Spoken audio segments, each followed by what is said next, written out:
Hello and welcome everyone to the Fantasy Baseball Podcast presented by Pallazzo. Two L's, two Z's. I'm your host today, Britton Allan, and today we have a very special guest and a very special topic that I'm very excited about. It's called Risers and Fallers. Oh my Lordus!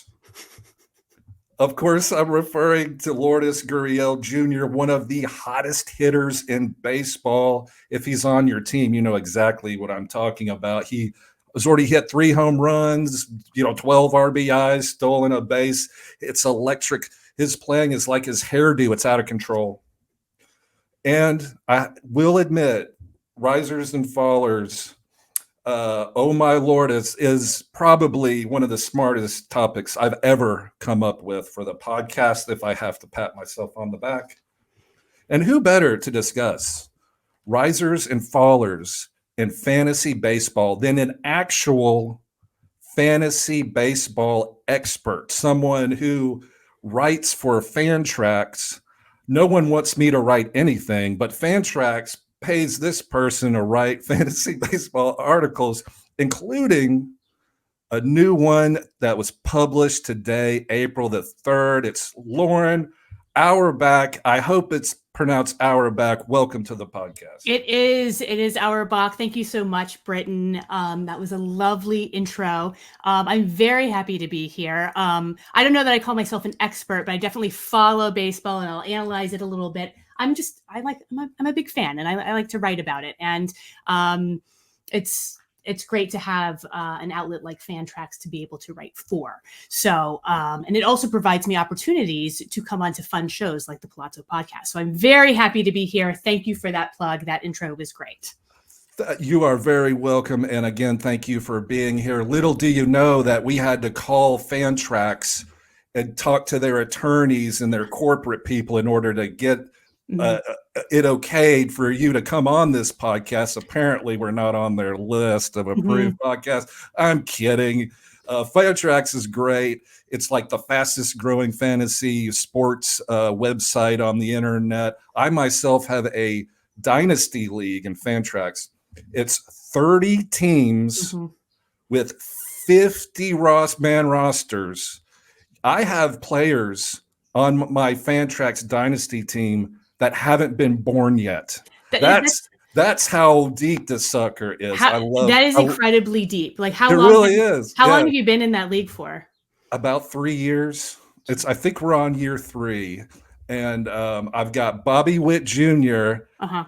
Thank you very much, Bobby Witt Jr. And I think I'm actually doing pretty well. I'll have to go make sure I'm doing pretty well. But in the meantime, let's talk a little bit about your article that's coming up and that was published today, Risers and Fallers. Oh my Lordus. And if y'all didn't catch that, I completely stole that from Lauren. As my University of Tennessee professors would probably tell you, plagiarism is not something that I'm uncomfortable with. So what gives with Lourdes Gurriel and these players? Tell me about the risers that you wrote about.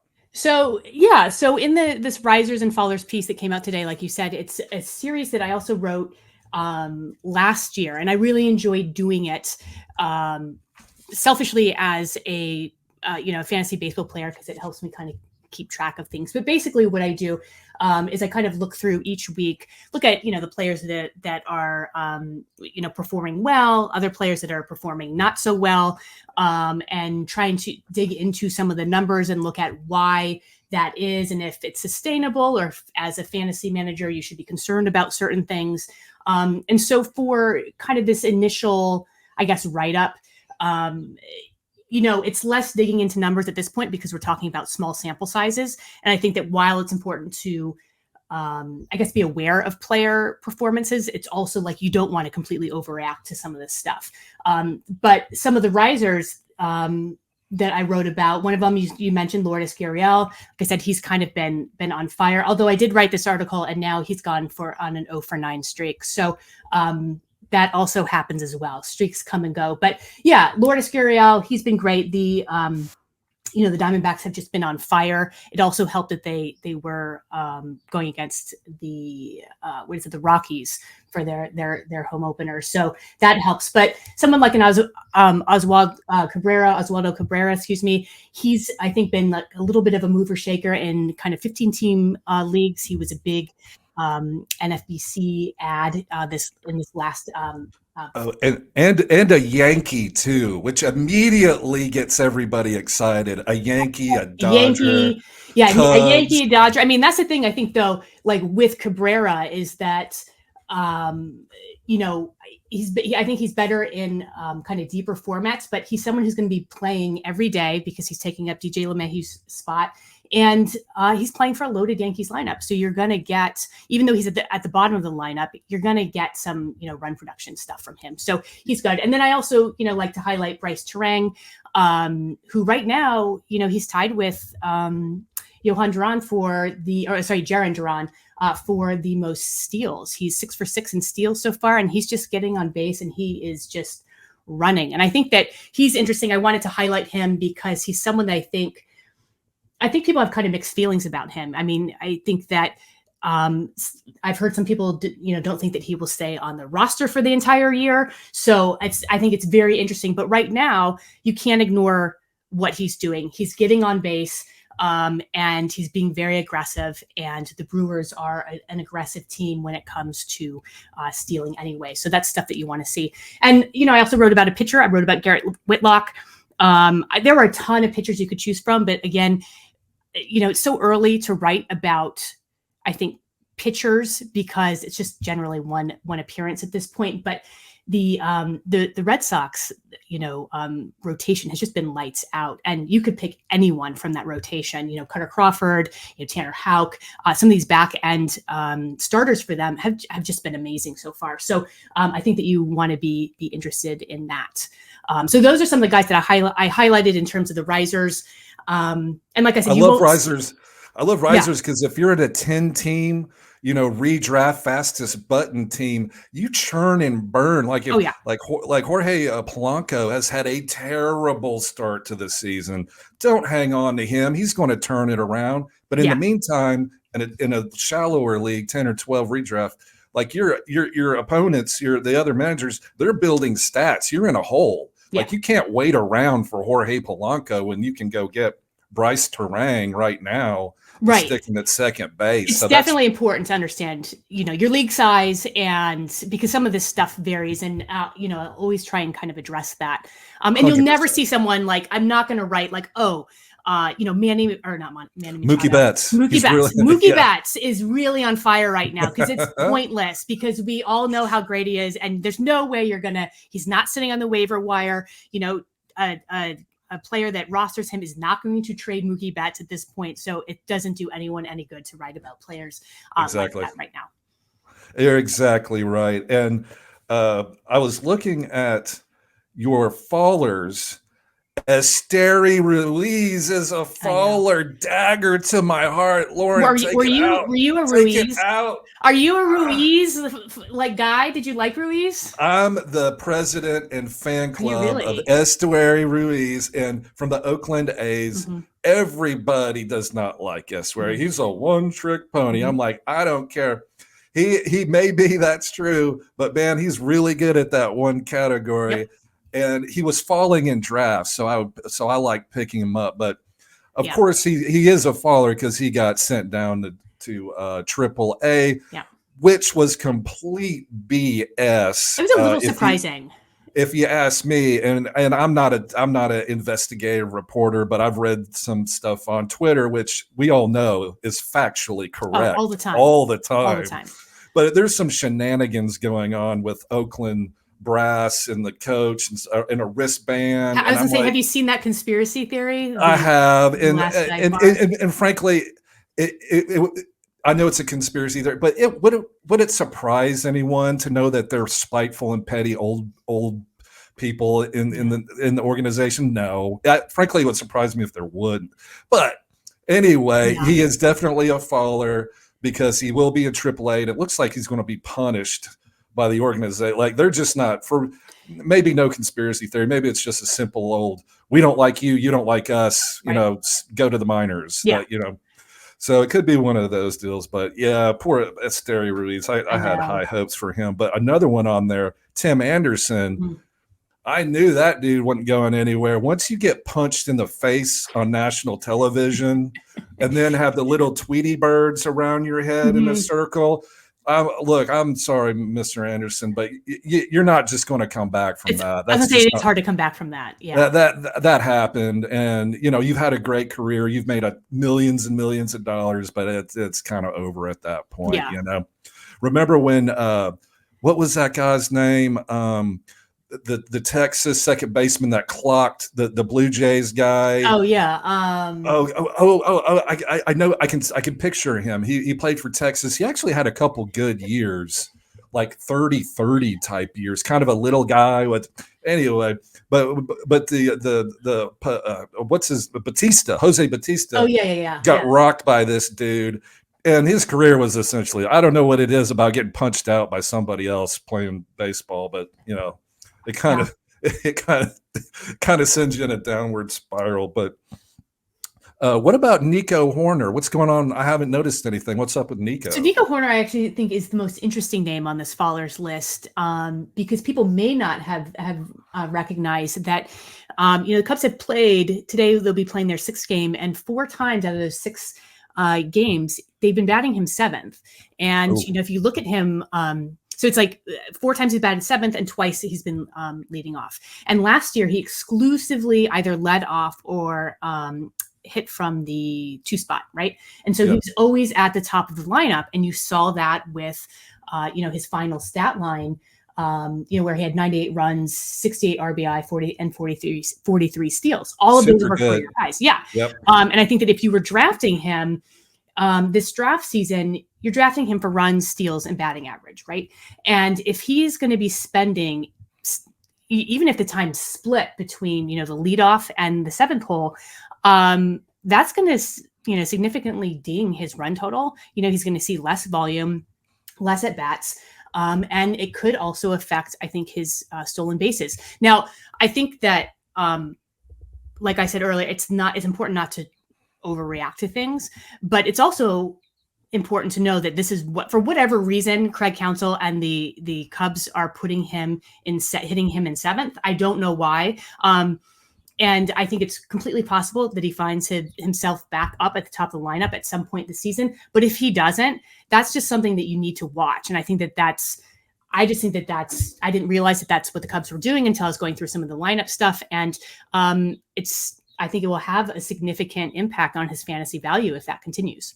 You're 100% right, because in fantasy baseball, and you look at the NFBC and the teams that are on the top of the leaderboard, it's all about plate appearances. Mm-hmm. You have to have plate appearances. You have to be at the top end of your league in plate appearances. That's just how it works. And if you've got a guy batting 7th, 8th, 9th, you're just at a disadvantage. It doesn't mean you can't win, but you need every advantage because there are injuries and all other kinds of stuff. But I'm glad you brought up Nico Horner for the Cubs, because he's one of those guys you just kind of put in your lineup and you just forget about. Right. Yeah, he's a set it and forget it. Oh, absolutely, because he had such a good year last year. But sounds like new manager Craig Counsell at the Cubs is doing his thing. I don't know what's going. It looks really willy-nilly too, because it's not based off of handedness. I don't think so. I don't really know what's going on, and it may continue, it may not, but it's worth pointing out. So exactly right. And this just occurred to me, and I wanted to run it past you. Now, when you do your fantasy teams, and one of them I want to talk about is your Tout Wars team, which is if people don't know, it's a league of fantasy industry experts. The who's who of the fantasy world is in the Tout Wars. Have you considered naming your fantasy teams I'm bringing Auerbach? Yeah. No, I've never thought of that before, but Genius. Now it's in there, Britton. It's in the brain now, and I might have to do that. Brought to you by JT, aka Justin Timberlake. I think you may want to look into that. I would maybe definitely a license have to look situation. into that. I like that. So you're talking about fantasy baseball strategy. I'm talking about a rap song from 20 years ago. I'm Mhm. glad we're on the same Mhm. level, Lauren. Yep. And I am glad that you came on. It's good to see you. The last time I saw you was in Yep. Arizona for First Pitch, which I Yep. love. I love First Pitch. It's It's so amazing. much It's like the fun. best. And for any listeners who have never been, and you should go if you're interested. Like I can't speak highly enough about First Pitch Arizona. It's Yeah. cool. And I love going to the Arizona Fall League games. I love the all the information and the seminars, like those are cool Mhm. too. But I love going out there to like Camelback Ranch. I don't know if you made it. That's where the Dodgers it's laid back, it's cool. It's all the prospect stars pretty Mhm. much. Like a couple of years ago I saw Matt McClain up Mm, close and personal, and nice. who I'd never heard of. Yeah. Then I heard of him back then. Of course, he's hurt now, unfortunately. But Mhm. he's just like an example of a guy that I learned about that I would never have known in a million years. Unless I was deep in the prospects. Right.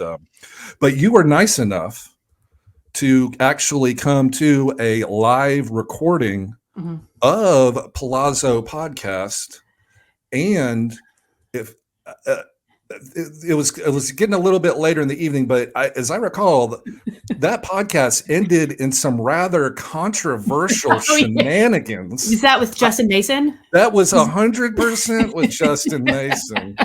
I shielded my eyes. That was, I have to say, so I've been at First Pitch just a couple times, but always going to the live podcasts are fun, especially the ones at night. It's like you guys, Bubba and the Bloom, all that stuff. It's fun. Yeah. People, had a drink or two or three in them, and people are just Yeah. going, and it's just a great interaction. But yes, at the end of the evening, I don't recall why. Did he lose a bet? Is that? Yeah, he lost a previous bet and was made to do a little one-man performance that I thought went over pretty well with the audience, except a certain member of the baseball HQ, people Mm. that didn't think it was as funny as we Oh, did. And oh. let's just say I'm not sure we're going to be invited back to this Oh, year's. I didn't realize that there was a I just, thing. yeah, I don't, I get it. It's not for everybody. It Yeah. got a little out there, but that's I had a really good time. I actually yeah. won I think I won like an Amazon gift card Oh, good, for yeah, something. awesome. And I loved, Sam, you guys, and maybe you guys all did, but you did those little baseball card packs. Yeah, Sam, Like I Sam. have to, they're great. I told him, I was like, listen, I was like, these aren't just like BS cards. Like they're like good players. He's like, well, Yeah, what's your team? And I'm like the Braves. And so he gave me a Braves one, and I love it. It's like sitting behind me right now. I like kind of have some cards, and he did that all by himself. it's amazing. Sam Wershing Hmm. did everything. He made these little cards, or I think maybe his son or his nephew. I can't remember, but he was in Okay. charge of it. It worked out great. That whole experience was so Yeah. much fun. Yeah. Until Justin Mason had to Until go until get Mason had to get buck ruin it. wild on it. I'm Hmm. just kidding. Hmm. I loved it. I loved it. But so yeah, so First Pitch Arizona is a lot of fun. And you mentioned Bubba, who I got to hang out with a little bit, but Bubba from Bubba and the Bloom podcast, which is also one of my favorites. Hmm. Please y'all check it out.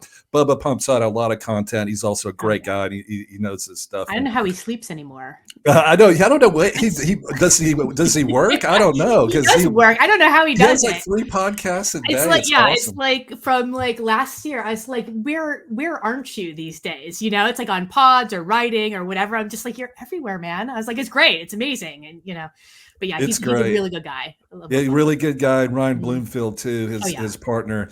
And I remember at Arizona, I don't think you'll mind me telling this. We were at the bar having a few drinks, Mhm. and somebody there was like a wiffle ball tournament being started, which Yeah. that's really fun. But I looked at Bubba, mid beer drink, and I was like, I'd rather just order some nachos. Because, yeah, me too.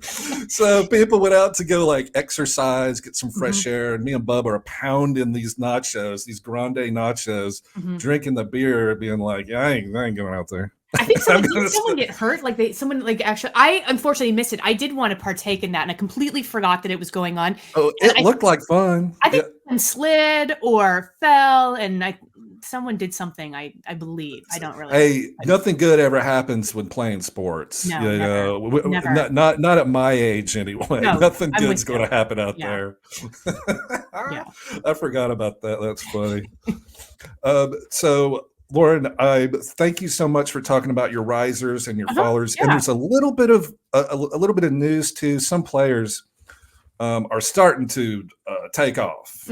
One of which, a gentleman by the name of Bryce Harper, has also started turning up the heat. He had 3 home runs in one game over the weekend. And I bet you were pretty excited about that because I kind of noticed he's on your Tout Wars team. He is on my Tout Wars team. And that has, not that I'm stalking your Tout Wars team, but I did notice that it has shot up into 3rd place. Is it in 3rd place right now? It's in 3rd place. And ladies and gentlemen, let's just be clear. Lauren would never say this, but I will. It's kind of an honor to be invited into Tout Wars. It's a big deal. That's where all the heavy hitters go that are in fantasy baseball. Oh, including Michael Govier. He's We're in also the same league. in your and Nick Pollock. Well-respected analysts are invited, and you're in 3rd. And that's a big deal because, like I was saying, this hitting me and Dave from accounting in your work league, your 10-team work league. These are people who get paid and make a living by giving fantasy baseball advice. But tell me about your league again. Is it points? It's points. So we're the kind of, I feel like a little bit of the oddball league in Tout, where it's head-to-head points league. And it was that's fun. A salary cap draft. And I will say, so this is my 2nd year in Tout. And like you said, I mean, it is an honor.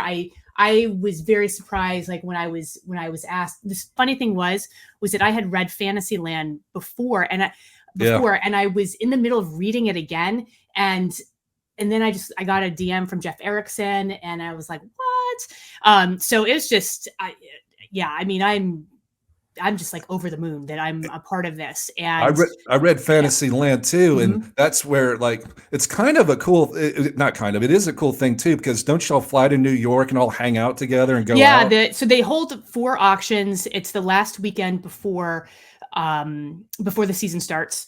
And that's where you have the 4 auctions, live auctions.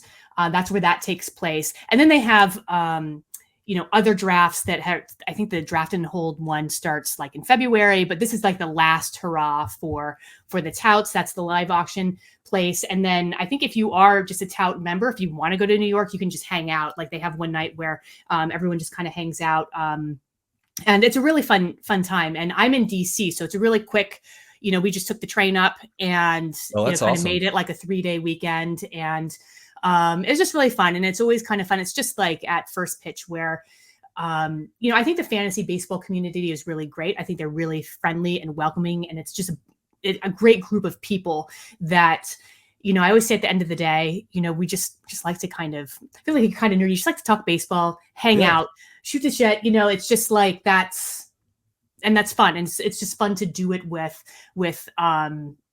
everyone who likes to do it. So that's kind of what it was. And like I said, this was my 2nd season doing this, and I had never done a live auction before. And I never normally I've been playing fantasy sports for like 20 years ish. And what was your strategy for the live auction? Do you throw out people you want? Do you throw out people you don't want? Do you read the room? Do you play some Lauren mind games on those fools? I didn't. I was Jedi tricks. My first year I finished 9th, so I wasn't exactly flexing a lot of fantasy muscle in that one. And so I'm like, you got to bone up a little bit more, pay more attention to the differences in the formats, because I normally was a snake draft roto category player. And so I looked back at my team last year, which everyone should do, like look back and see what you did well at, what you didn't do so well at, and see how you can improve. And one of the things was I had like lots of guys that struck out all the time, and that just completely killed, since it was a point league, you get a point taken away for that. And so this year I really focused on getting guys with really good plate discipline, these double-digit walkers, guys that don't strike out a lot. And really, I just knew a lot of these guys inside and out, and I knew that I knew the guys that I wanted for the most part. And I let some of them. Do you have a strict budget strategy? I knew that I wasn't. The only thing that I knew was that I wasn't probably going to get Acuna, because I wasn't really interested in spending like $60 or whatever on a player. I would rather have two $30 players. And so I knew for this draft, like that was kind of my only thing. I was going to let someone else throw that out and spend that money.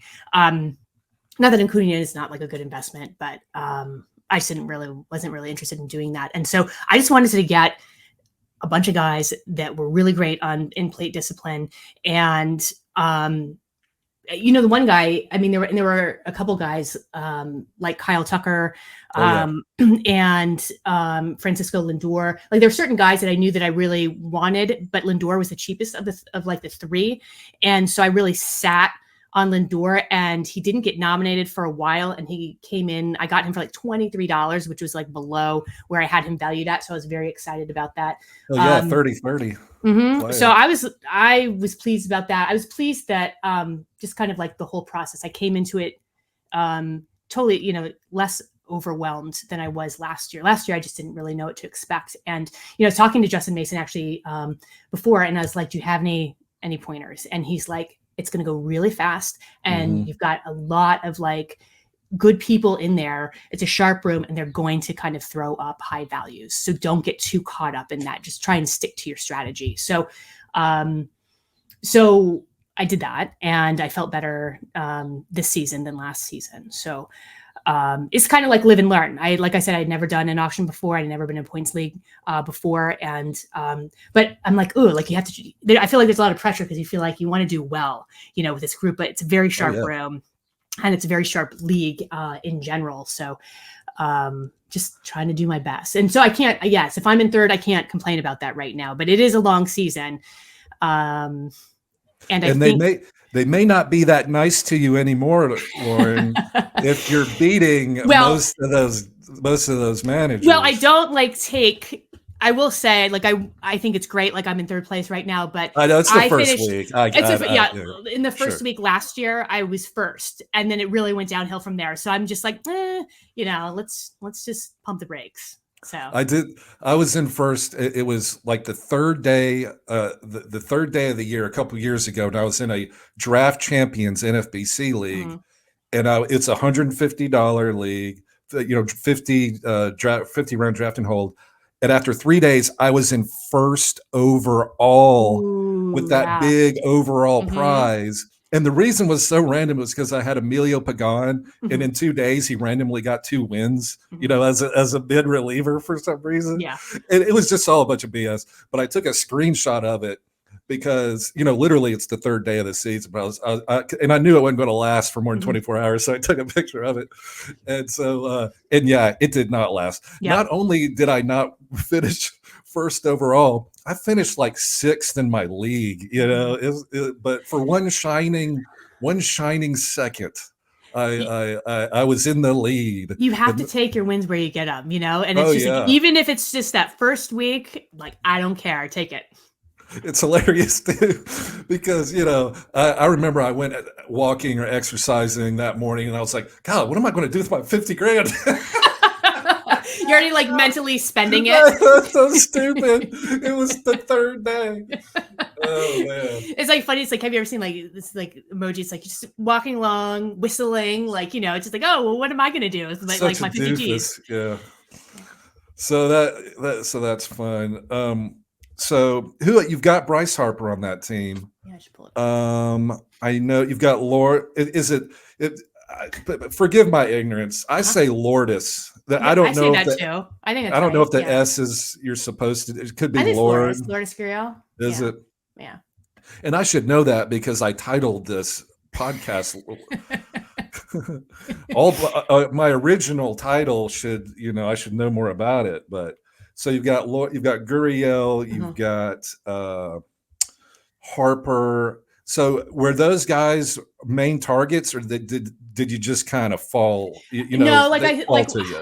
kind of what I said. I just knew the guys that had good plate discipline metrics, and I just like knew that inside and out. And so I think with the exception of really Jake Rogers, it was my second catcher and it's like my last pick. Like everyone else is pretty solid in that area. So I am pleased with that. But no, I didn't go in saying like I want X player. A little bit I did with Francisco Lindor, but everyone else I just kind of knew. And then it gets to a certain point where getting players like Anthony Volpe for like $4, it gets to that kind of back half of the draft where, Get people some either values. don't have money or and so it's stuff like that. It's like, I think it's important to go in kind of to have a plan going into salary cap drafts, but it's also equally important, I think, to know that like you're probably going to deviate from that. So, but you need to just kind of have like an idea to kind of guide you, but know that, every draft is completely different. It's its own animal. And I think I found that especially People out got their in this favorites. awesome, yeah. And like, that's going to throw like if somebody's like, it's going to be a Juan Soto career year. And whatever it gets to, I'm going to press or do +1, that's going to eliminate some money from them left at the end of the draft. But if you want Juan Soto, you got to go get Juan Soto because, he's going to cost you. But if you believe in it, you got to do it. That's what I love about auction. I've only done online auctions, but it's fun because, I can get Juan Soto and Austin Riley in the same draft. And then, unfortunately, Jake Rogers is my first, well, not that he's a bad catcher. As a matter of fact, if he would be my catcher on my all mustache team that I'm going to draft at some point with Nestor Cortez, obviously Spencer Strider, all these great. I don't know, like we're back in the 70s. Maybe that's come in now, and I don't know. But so yeah, I like Jake Rogers. He had a pretty good year last year. Did he hit like 20 home runs? I think. But so good luck with your tout wars.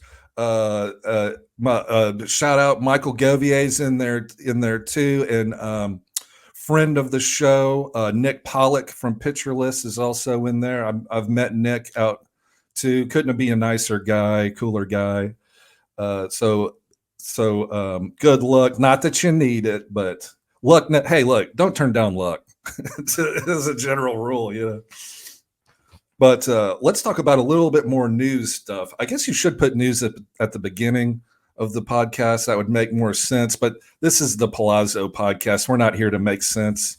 We just kind of do whatever. What do you think about Shane Bieber? Shane Bieber won his Cy Young in 2020, the shortened season, and I don't think he got a whole lot of credit for that. Plus, his last name is Bieber. I don't think you get a whole lot of credit for that. People think he's the other Bieber. I don't know, but Shane Bieber's back at it. He's a Cy Young level, and it's not just the strikeouts. It's all the other metrics too. He looks good. Are you a believer?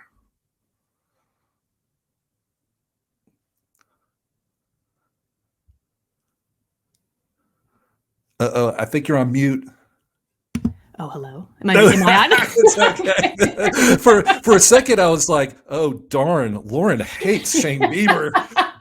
It's like dead silent. She's so angry she can't speak. No, I was drinking something, and No, I was no, like, no, you know so- what? People don't want to hear me gulping. So I see you're smarter than I am. I just sit here. And well, just then I forget sip, it's on mute. Sip away. No, I was going to say, Bieber he's had a great like 2 starts so far. Yeah, I that's think a good point. I think is it his next. I think he gets a new good. Who's he up next? Oh yeah, he gets the White Sox next too. So he'll Nice. probably have like 3 in a row here. I am a little always conflicted by him because I had him last season at like a couple of shares and I got burned. And I know you're supposed to kind of like a Band-Aid rip bad things off and think new things about let it go. it's Queen Elsa. It's just like easier said than done. But yeah, I mean, you're right. He has been playing really well. That velocity was up, I think, in his first after his first outing. I think it dipped back down to his like regular levels in this last one, but he looked good. I mean, he was pitching against Oakland the other day. So I was trying to think of like a trade, like if somebody had Shane Bieber, but they didn't really believe like if you had Garrett Crochet. Would you trade Garrett Crochet for Shane Bieber? You have Crochet and you got him, late or even on the waiver wire. I think that might be kind of interesting because Crochet looks. I think I'm not like a huge believer. So I wouldn't mind that. I think that they both have risks, right? It's like you just don't like really know. But I mean, I was watching that Atlanta game last night and Crochet, I mean, he got his first win. He tamed the Braves and he's looked pretty good so far. Pretty good. University of Tennessee alumni, That's Garrett right. Crochet, go Vols. So, I mean, maybe would you do that? Like, would you? I would, and and I'm a Garrett Crochet, like, believer. Excuse the pounding that dead horse. That dead horse ain't getting up. But so yeah, I love Garrett Crochet. His stuff is good. He was a high draft pick. Injuries kind of held him back. So this is like, let him go. Here you go. The world is your oyster. But like last year, he had like 10 innings pitched. Like and they're the Chicago White Sox. They're going to mishandle him, I'm sure, and they'll probably just let him go, and he'll blow out his arm at some point. So I would make that trade if I had Garrett Crochet. I would go to the Bieber because Bieber's on a mission, and he's got a Cy Young in his back pocket. He can do the innings. So I would go because believe it or not, the Guardians are actually a better team situation than the Chicago White Sox. Oh man, the White Sox, like now Eloy's hurt again, the first week of the season. Yeah. There's just nothing there really to get excited about. So yeah, that's true. I mean, you have kind of like more, kind of win ability and run support behind you in Cleveland. You could get Shane Bieber if you had Garrett Crochet. I bet that's because people are. Yeah, I think so. I think people kind of. Yeah, I can see that. Yeah. Because if you want to, so I'm not a businessman per se, and I know this for a fact because when I lived in Memphis, I tried to sell my house in 2008, which is like the bottom out mortgage collapse. And apparently, you're not supposed to do that. You're supposed to sell high. Oh, is that it? Is that what you're supposed to do? I read that somewhere. I majored in English. Familiar. Yeah, I did. I think I took an economics class. I got a D in it. But so apparently you sell high, not sell that. high. Yeah, some about some. That I was. There are articles about it. So yeah, I might sell high. As much as it pains me to say, I might sell high and Garrett Crochet and go get somebody solid like Shane Bieber that's going to have the innings pitched. But who knows? Garrett Crochet could have a 200K, Cy Young season. That's the beauty of baseball. Anything is possible. No. Yep. We got, let's see, we're doing pretty good on time. So I also wanted to, I love talking about, kind of, I call it under the radar players, which is another original. Yeah, that is. I've never heard that before. Never. It's not like I stole it from somebody at the Athletic. Under the radar? Is that under the or is it under the radar? Okay. Radar is it under the or is it over? No, it's under. No, I think I think you want the under, right? Right. So because you want to see, now I know where I came up with it. I was watching Maverick. The Top Gun 2. And so what you do is this is the dumbest thing I've ever said. So what you do is when they do the radar, you fly under the Oh, radar, and then you oh, go bomb that's the the reference. Soviet or whoever, and then you're good to go. Mhm. So if we're flying RIP Goose, if we're flying our fighter jet, Spoiler alert. these are some players that we need to Mhm. get under those. Okay, I'll just drop it. Yeah, I'm Yeah. over. I'm okay. Lauren, you could just say okay. No, it's good. Hey, I listen. we Yeah. got it. I think we do. I've been known to take a joke a little too far, but anyway, I know you're from Washington, D.C.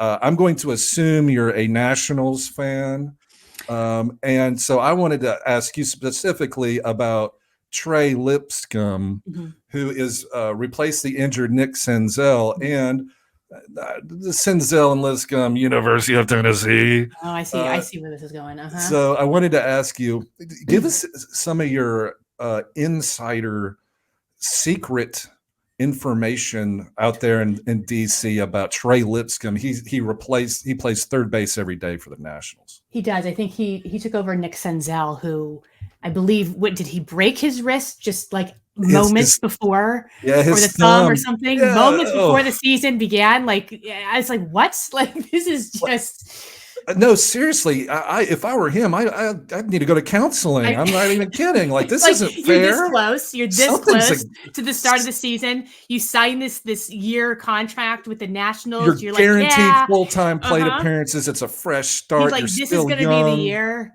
And and then then you it's take it, just yeah. And you're like, before. hey, this doesn't work anymore. Yeah. So What yes. happened? So Trey Lincecum, he gets the he's the everyday third baseman now, in Washington. I think he's a decent ad. I mean, I don't think that there's anything necessarily really, really flashy about him. I think he has some pop and some speed. I think kind of like in the 10 kind of 15 range.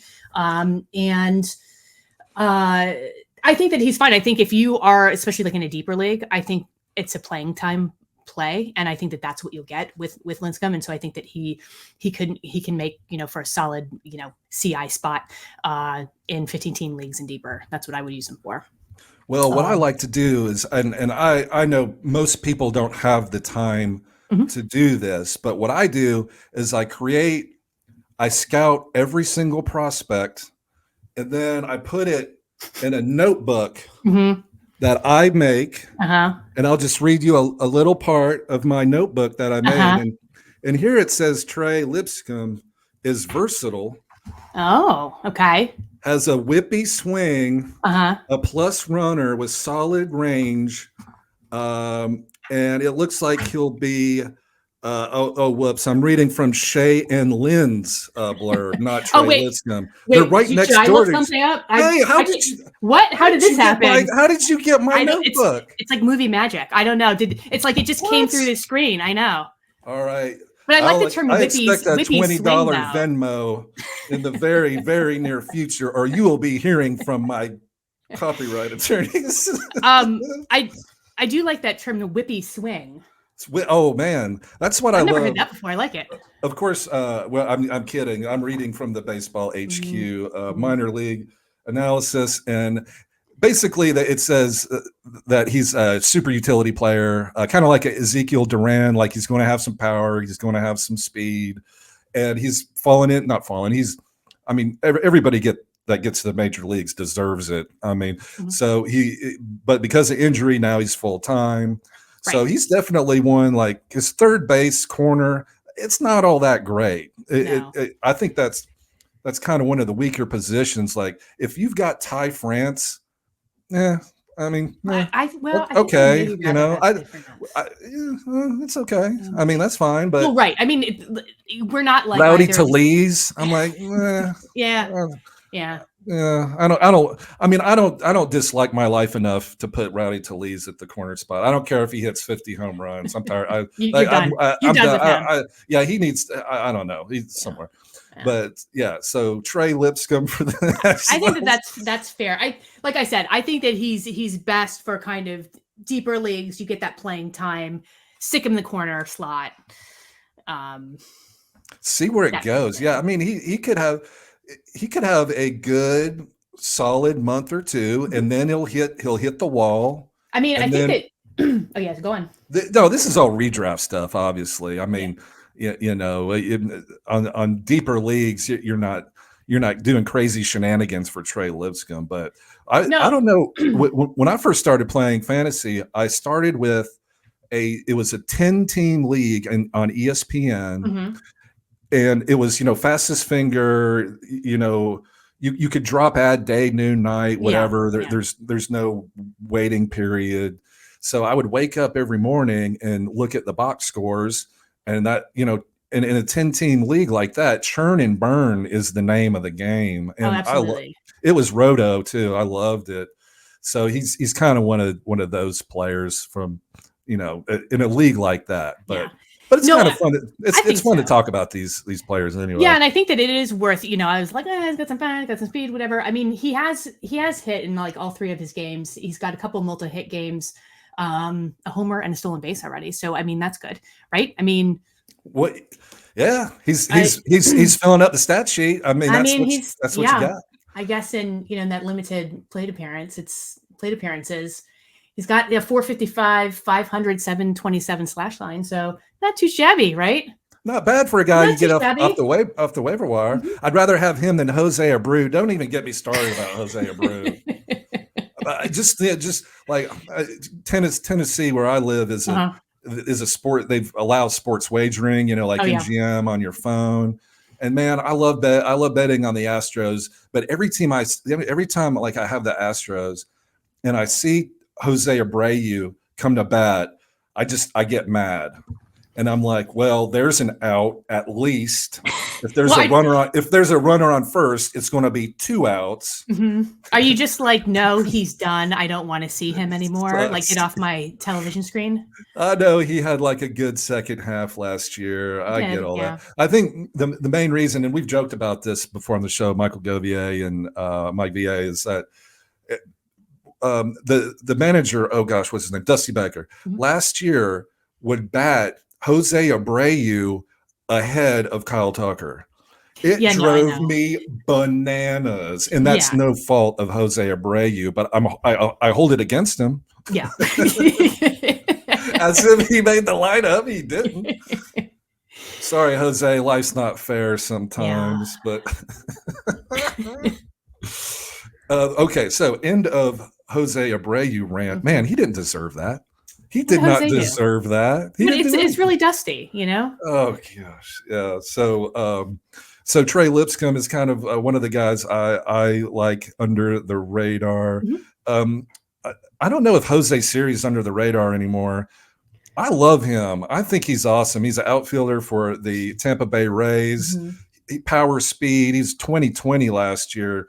I've read interviews and seen him, and his goal is to steal 30 bases. We know he has the power because he did it last year. Mhm. And I think he's already stolen 3 bases this year, He this has. weekend.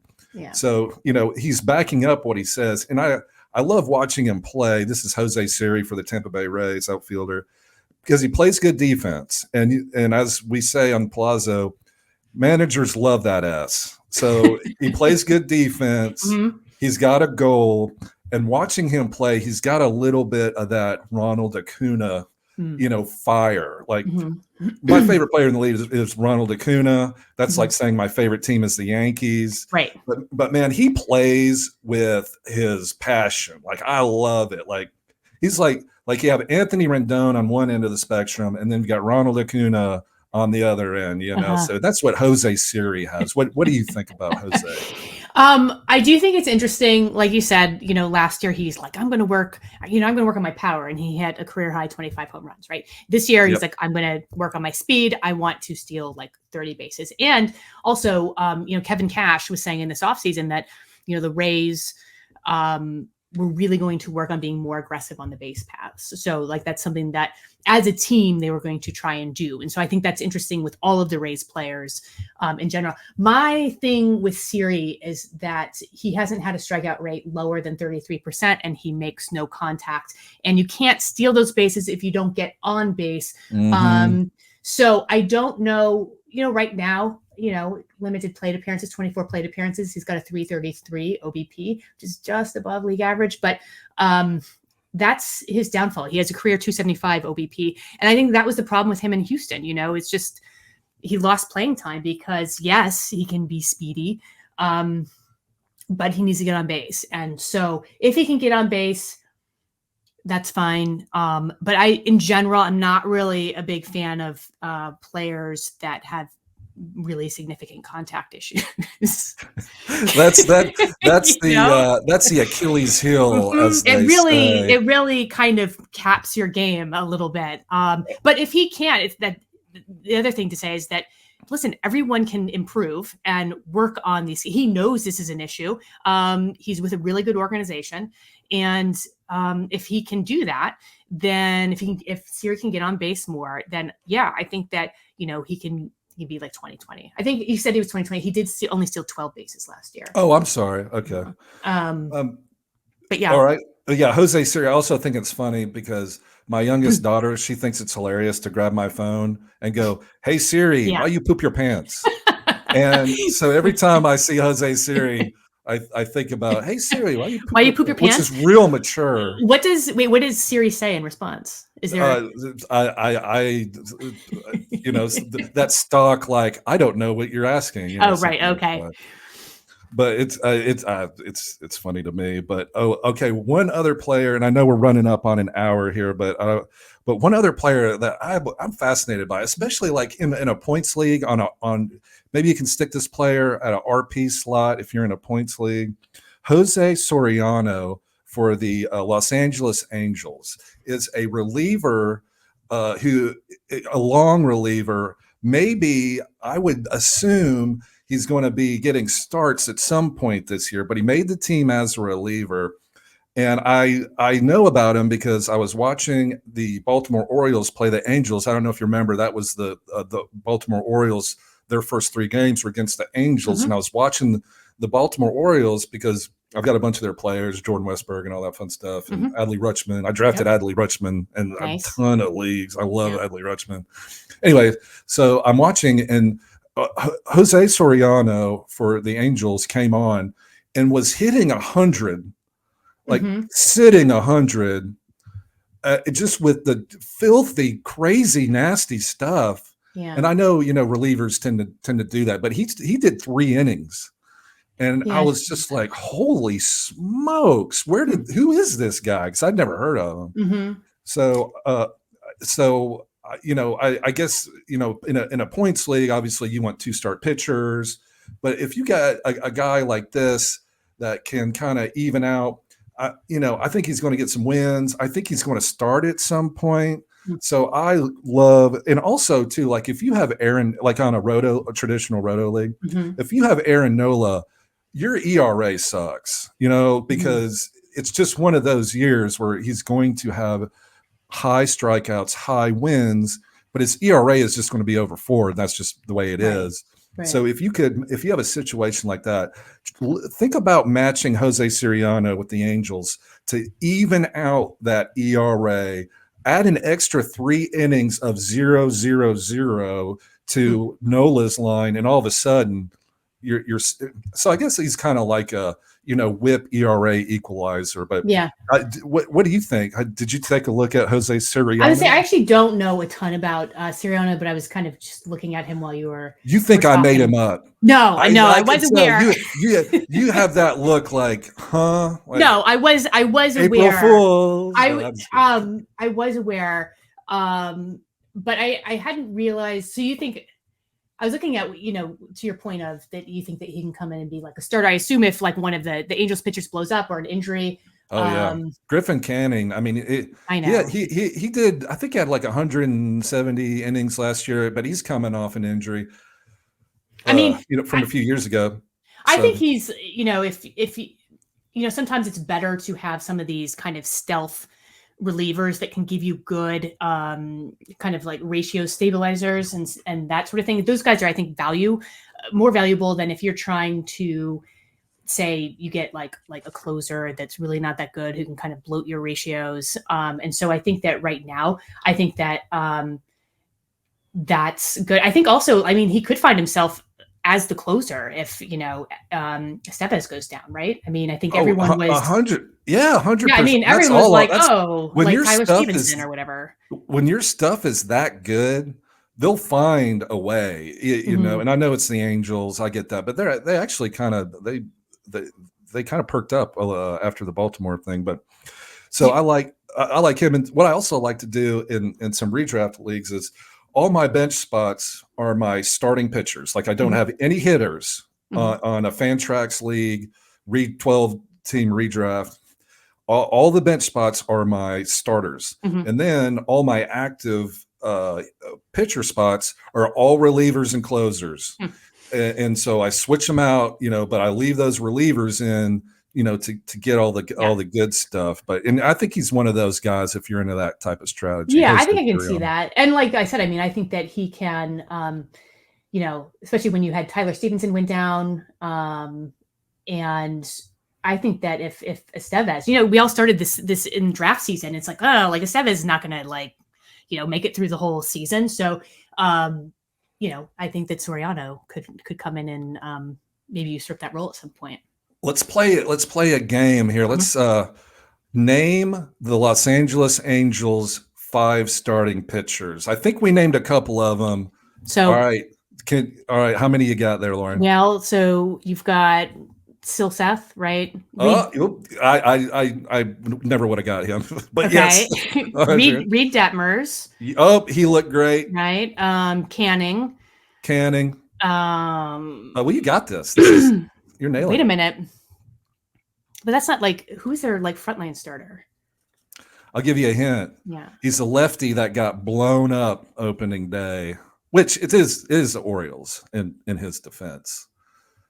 Who? I know. What? Give me his initials. He's a lefty. He played for the Mexican World Baseball Classic. He was one of theirs. His first. Sandoval. Right? That's it. Yeah. My next clue is going to be his first name is the character that hangs out with SpongeBob SquarePants. Right. Yeah. Mm-hmm. I always refer to him. It's like the Irish Panda, right? I don't. Maybe that was from like Nick Pollock, but he's the Irish Panda. He did pretty good. He had a decent bounce back, but today, right? Yeah, today. You're right, exactly. So wait a minute. So we've got Sandoval, Canning, Silseth, Detmers. Who's the other one? Do you remember? I feel like there was one that I was into in drafts, and I is that Anderson? Oh yeah, Anderson, the guy from the Dodgers. They paid a ton of money to. Yeah, it's funny though. I know we were doing like name these 5. The other day, I was looking at a lineup, and there's so much going on in baseball, you can't really keep track of everything. But I was looking at lineups. And I had to do a double take because I didn't realize that Anthony Rendon was their leadoff hitter, followed by Aaron Hicks. And I was like, what? This is like what the Angels are throwing out? Like, this is a terrible lineup. Yes, amazingly bad. But then someone pointed out that Rendon's on base percentage is super high. Okay. It hasn't been. Yeah, no, I mean, he used to play in Washington. Like I don't know what happened to him. He was like a great guy here in Washington, and then it's like he moved across the country, and it's like a totally different dude. I don't know what's going on with him. Money changes people, Lauren. Money changes people. He got that big contract, and he was like, "I'm good," I guess so. Money, but you don't have to worry about that with me. No, what am I going to do with that $50,000? What am I going to do with that $50,000 that I had for literally 1 minute of a day? You mentally had that; it was in there. I worked it up in my mind. I was like, "Oh my gosh, I'm gonna do this and do that." Oh, actually, you're not going to do anything because you're not getting the money. But well, hey, Lauren, we're up on an hour. I can't tell you how much I appreciate you coming on. It's been a blast talking with you. Thank you for your time.